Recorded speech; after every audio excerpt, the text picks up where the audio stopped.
दुनिया की सबसे ज्यादा आबादी वाला देश इंडोनेशिया भारत के साथ खुलकर खड़ा रहा है, चाहे फिर वो आतंकवाद के खिलाफ ही क्यों न हो। अब हाल ही में इंडोनेशिया ने 2 आरोपित आईएसआईएस ऑपरेटिव्स को भारत डिपोर्ट किया है।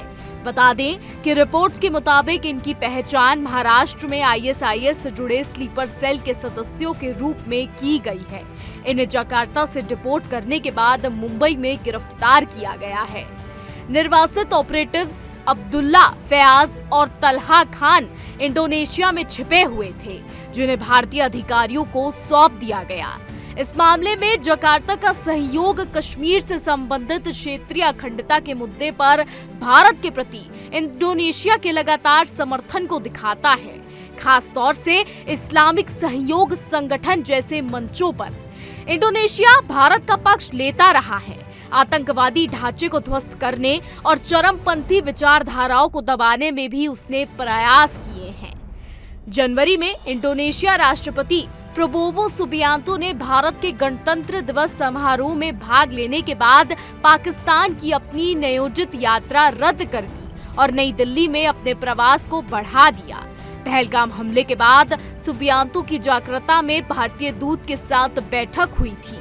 इसमें हमले को लेकर चर्चा की गई थी। इस बैठक के कुछ दिन बाद आईएसआईएस ऑपरेटिव्स को भारत डिपोर्ट कर दिया गया।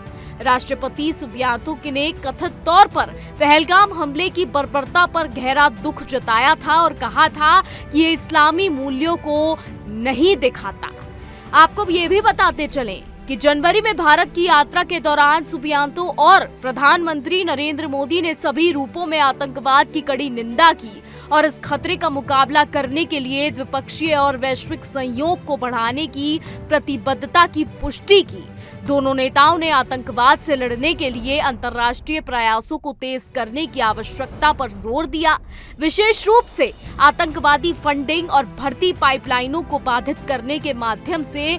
यात्रा के बाद जारी एक संयुक्त बयान में कहा गया था कि सुरक्षा खतरों की बदलती प्रकृति को पहचानते हुए दोनों नेताओं ने ऑनलाइन कट्टरपंथ का मुकाबला करने और चरमपंथी विचारधाराओं को कमजोर करने के लिए सहयोग करने का संकल्प लिया।